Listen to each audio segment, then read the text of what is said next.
ngizwile ezwini ke uNkulunkulu amlekile enhlizweni yami ngisaceliwe nami ukuzokhonza abazalwane enhlizweni yami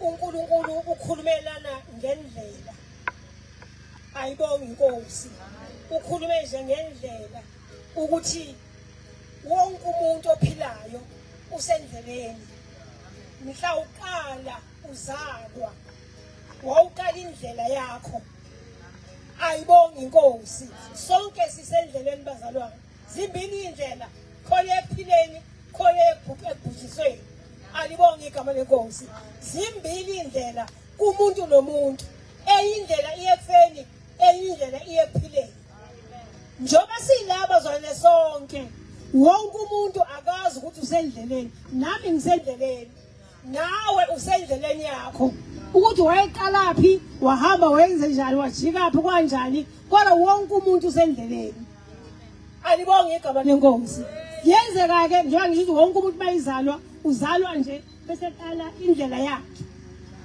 leyo kuzalwa uhambe siyazi ke sisabaza ukuthi umuntu uzalwa kabili yazalwa ngabazali bakhe ubuye kufika isikhathi la khona usuzalwa kabusha manje usubekela uJesu njengenkosi yomsindisi uma ngabe ungakamukela uJesu kusho ukuthi usazelwe kanye abazali bakho kodwa kubalulekile ukuthi ufike ekuzalweni kwesibili ekuzalweni kabusha lokho kumukela uJesu njengenkosi yomsindisi uma sikhona ke siyabantu abazalwane uthi uNkulunkulu sisendleleni alibonga igama lenkosi nginezwi ke elibekeke enhlizweni yami lapha kwizaga isahluko u14 ivesi u12 sesiyaziyo nje bazalwane kakhulu izaga u14 ivesi u12 ncwadi yezakha eyabhala uNkosi uSolomon bazalwane kuyethwika izaga wabhala esemusha liyezwakala noma ufunda ukuthi cha inkunzi wayesemusha la ayibonga inkosi lithi ke izwi lenkosi kufundeka kanje bazalwane uthi khona indlela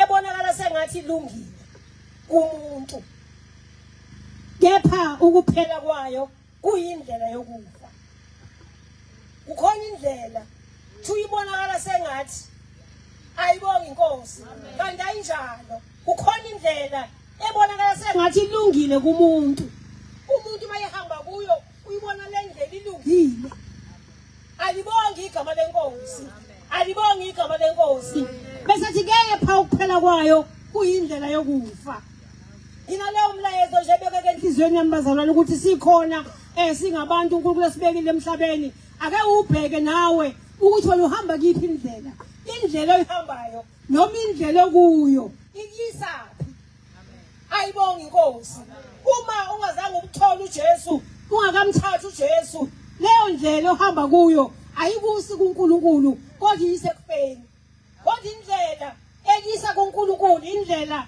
la kudinga ukuthi khona uphenduke umthatha uJesu abe inkosi nomsindisi wempilo yakho bese ungena ke kule ndlela eyisa kuNkulunkulu ngoba ngiyacabanga ukuthi sonke njengalokho siyabantu sidalwe uNkulunkulu bazalwane alibonga igama lenkosi sidaliwe sonke sidalwe uNkulunkulu sonke savela kuNkulunkulu ngiyangibonela abantu noma betha ingane zabo amagama kukhona obonkosi kukhona onkosi kukhona onkosi pelile kukhona amaningi amagama nje amaningi ethiwa bazalwane kuthiwa onkosi bani ngoba kuyaqondakala ukuthi wonke umuntu uvela kuphi uvela enkosini ayibonga inkosi uma sonke savela enkosini siyatshelwa ukuthi ngelinye ilanga sizodlula kulomhlaba uma sidlula kulomhlaba ngikhona ukuthi khona umuntu ofuna ukudlula kulomhlaba ayena engavelanga khona uma ngavela kuNkulunkulu ngiyathanda ukuthi bangishela umhlaba ngiphindele kuNkulunkulu wangidala alibonga igama lenkosi ngoba lokho ka kuzukuya nobubani lapho kodwa kuzoya loyo onikeza isikhathi noma omvumile uJesu endleleni yakade hamba kuyo leyo bumnyama ashiye le ndlela ngokumukela uJesu abe inkosi yomsindisi ukuze akwazi ukungena endleleni ezomyisa la avela khona uNkulunkulu ayibonga inkosi uNkulunkulu ithizwi lakhe lapha kuTimotheyu uNkulunkulu kahlala sithanda ukuthi bonke abantu basindiswe bafinyelele kulezi iqiniso ngangeke ngibuza ngithi uNkulunkulu ngoba phela uthanda ukuthi bonke abantu basindiswe pho yindaba angenzanga ukuthi vele sindiswe sonke uNkulunkulu wasipha umqondo bazalwane umqondo wokuthi ukwazi ukuthi sayidela wena unqumele wena ukuthi ufuna ukushona ngakuphi ayibonga inkosi. Sonke sinemqondo uNkulunkulu sinikezile yona. So kukumuntu ukuthi ufuna ukuphela laphi. Siyafika emhlabeni sizelwe abazali bethu ngenyanga. Kubalekile sihambe siphile emhlabeni. Kodwa kubalekile ukuthi siphinde futhi silitholele ithuba lokuzalwa kabusha. Samukela uJesu ukuze sikwazi ukuthi uma sishiya lo mhlaba abazalwane siphindele kuNkulunkulu. Nami kuyisifiso sami ukuthi uNkulunkulu bangishiya lo mhlaba angifisi ukuya kwindawo kodwa ngifisa ukubuyela kuwena owangidalayo. Sonke akekho umuntu ongathi ufisa ukuya kusasa lapho. Sonke ngiyazi siyathanda ukuthi uma sishiya lo mhlaba sibuyele kuNkulunkulu. Indlela yokuthi ubuyele kuNkulunkulu yiyo leyo ukuthi thatha uJesu lokushiyela ngayo zonke izinsuku. Thatha uJesu umbukele umfaka enhlizweni umenze abe inkosi yomsindisi ukuze mawudlula kulo mhlaba umbone uNkulunkulu. Ngoba ngaphandle kwalokho, ngaphandle kokuthatha uJesu umenze abe inkosi yomsindisi wempilo yakho, ngeke umbone uNkulunkulu. Alibonge igama lenkosi. Ngeke umbone uNkulunkulu. Siyayikhumbula indaba yesicebi noLazaro ukuthi le ndaba yayishunyayela isicebi sikhona asizange siyamukela. Kodwa kuthe sesingale kokufa ayibonge inkosi sesisha inhliziyo yenkosi wambona isicebi wambona uLazaro bazalwane esesifubeni yena walahla ithuba sesemhlabeni lokubukela uJesu. Uyakhala lapha uthi uNkulunkulu ngisizeni ake nibuyele emhlabeni yosho ngoba kithi ukuthi abaphenduke. Kuthi cha uma bengabezwe basemhlabeni lo vele ezulwini abayekumuzo. Ayibonge inkosi bazalwane. Sobe kukuhle abantu basegunjani ukuthi uNkulunkulu esanithumela esanithandile wanithumela abantwana bakhe ukuthi abazoniqokelela indaba enkulu emnandi yokuthi ayibonanga uJesu. Ayibonge igama lenkosi.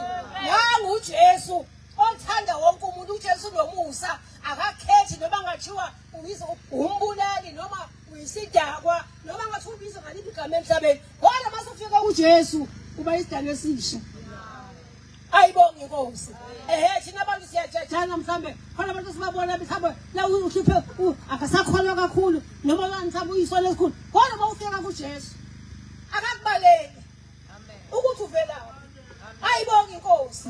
Akakubaleli uNkulunkulu ukuthi noma ubulondinwa noma ubunja kodwa bawuza kuye uthi uNkulunkulu naye impilo engiyinikela kuwe uyakwamukela uNkulunkulu. So ilo ndaba nje silethile nakule ndawo ekunjana ukuthi nangu uJesu okwazi ukusiza umuntu. Nangu uJesu okwazi osindisa umuntu. Nangu uJesu othanda bonke abantu. Ayibonge inkosi. Ungathathi kalula ke leli thuba ngoba ngeyilanga uNkulunkulu yokukhumbuza ngalo ukuthi wena ngangathumela abantu lapha ekunjani bezosho ukuthi thatha uJesu awungithathanga. Ithuba lakho namhlanje uJesu ukuthi wamukela omncane wamukela omdala. Iva ngenensindisa linamdala alinakuthi usemncane hayi mina ngokwaze ngimdala hayi mina ngisafuna ukuyeka ukuthi ayikho into okwazi ukuyekela yona. Bakhona abantu abawamezela ukuthi hayi mina hayi uJesu angibona ngangithatha mina ngoba mina nginje. Cha, uJesu ubiza wonke umuntu noma ngathiwa wenza hlobolini lesono. uJesu uNkulunkulu unamandla okukhipha kuleyo ndawo ohleli kuyo. So ntambama ilo ndaba nje bazalwane ebekeke enhlizweni ukuthi ake ubheke indlela ohamba ngayo ukuthi uyiphi indlela wena.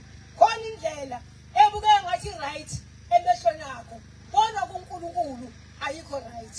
So uyihloleke nawe indlela ohamba kuyo ngoba uma uyibheka akekho ongakukhohlisa ukuthi le ndlela engihamba kuyo uyayazi.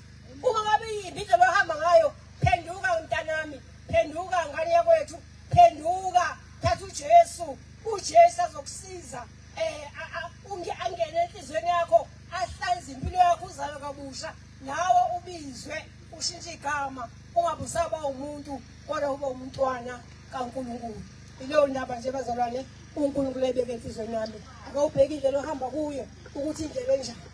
Ake ubheke indlela ohamba kuyo. Inhliziyo yenkosi ikhona ebonakala ngathi iyiyo kodwa ukuphela kwayo uyindlela yokufa. Inkosi yomusa.